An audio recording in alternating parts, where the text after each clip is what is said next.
قسط آیا عشق و جنون، راز کا پردہ۔ ایمن اور رحم اسلام آباد میں اپنی نئی زندگی شروع کر چکے تھے۔ رحم نے نہ صرف ایمن کے علاج کے لیے بہترین اسپتال کا انتظام کیا بلکہ اسے ایک اچھی نوکری دلوانے کے لیے بھی ہر ممکن کوشش کی۔ دونوں اپنی زندگی کے ایک نئے سفر پر تھے، مگر ایمن کی یادداشت میں بار بار مسائل آنے لگے تھے۔ وہ اکثر چیزیں بھول جاتی اور کبھی کبھی اپنی بات دہرانے لگتی۔ رحم نے یہ سب ایمن کی بیماری کا حصہ سمجھ کر نظر انداز کر دیا، مگر اندرونی طور پر وہ بے حد پریشان تھا۔ رحم کی ماں کا دل اب بھی ایمن کو قبول کرنے پر آمادہ نہیں تھا۔ اس نے رحم کی خوشیوں کو برباد کرنے کے لیے ایک گہری سازش تیار کی تھی۔ وہ ایمن کو یادداشت کو خراب کرنے والی دوا مسلسل دے رہی تھی تاکہ رحم کے دل میں ایمن کے لیے شک پیدا ہو۔ ایمن کو اندازہ تک نہیں تھا کہ اس کے ساتھ کیا ہو رہا ہے، اور رحم کی بے خبری ان کے درمیان فاصلے بڑھا رہی تھی۔ شیراز کی کشمکش۔ شیراز، رحم کا چھوٹا بھائی، اس سازش سے مکمل طور پر واقف تھا۔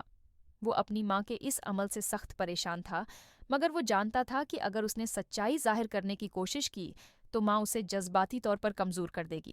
شیراز نے کئی بار رحم سے بات کرنے کی ہمت کی، مگر ہر بار وہ رک گیا۔ ماں نے شیراز کو دھمکی دی تھی کہ اگر اس نے کچھ بھی کہا تو وہ اسے گھر سے نکال دے گی۔ شیراز اپنی ماں کے سامنے کھڑا ہو گیا اور کہا، ماں، جو تم کر رہی ہو وہ نہ صرف ایمن کے ساتھ زیادتی ہے بلکہ رحم کے ساتھ بھی ناانصافی ہے۔ میں یہ بوجھ زیادہ دیر تک اپنے دل میں نہیں رکھ سکتا۔ ماں نے جواب دیا، شیراز، اگر تم نے رحم کو کچھ بھی بتایا تو میں تمہیں ہمیشہ کے لیے چھوڑ دوں گی۔ یہ الفاظ سن کر شیراز کی آنکھوں میں آنسو آ گئے، مگر اس نے دل میں تہیہ کر لیا کہ وہ رحم کو سچ بتا کر رہے گا۔ ماں کا انکشاف۔ دوسری طرف رحم نے ایمن کے ڈاکٹرز سے مشورہ کیا۔ ڈاکٹرز نے بتایا کہ ایمن کی یادداشت میں آنے والی خرابی کسی خاص دوا کے اثر کی وجہ سے ہو سکتی ہے۔ رحم نے اس بات کو سنجیدگی سے لیا اور ایمن کی دوائیوں کا جائزہ لینے کا فیصلہ کیا۔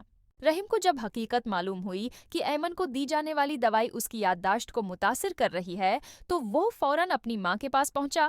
ماں نے اپنی غلطی ماننے کے بجائے رحم پر الزام لگا دیا کہ اس نے ماں کی محبت کو نظر انداز کر دیا ہے۔ رحم نے اپنی ماں سے کہا، ماں، میں جانتا ہوں کہ تم مجھ سے محبت کرتی ہو، مگر ایمن میری زندگی ہے اور میں اس کے ساتھ کسی بھی صورت میں ناانصافی نہیں ہونے دوں گا۔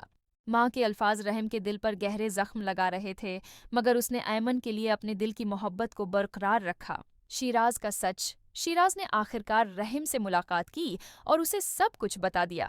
رحم نے یہ سچائی سن کر پہلے تو یقین کرنے سے انکار کر دیا، مگر جب شیراز نے ثبوت پیش کیے تو رحم کے دل پر گہرا صدمہ ہوا۔ وہ جانتا تھا کہ یہ سب اس کی ماں نے کیوں کیا، مگر اس کا دل ماں کی اس حرکت کو معاف کرنے کے لیے تیار نہیں تھا۔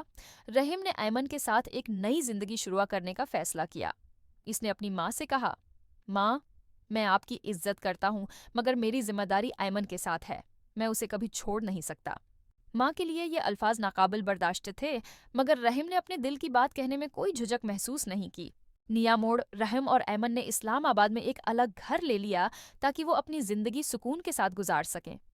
ایمن نے رحم کی محبت کو سمجھنا شروع کیا اور ان دونوں کے درمیان رشتہ مضبوط ہوتا گیا، مگر ماں اب بھی رحم اور ایمن کے تعلق کو خراب کرنے کی کوشش کر رہی تھی۔ آنے والی قسط میں یہ انکشاف ہوگا کہ ماں کا اگلا قدم کیا ہوگا، اور کیا رحم اور ایمن اپنی محبت کو بچانے میں کامیاب ہوں گے۔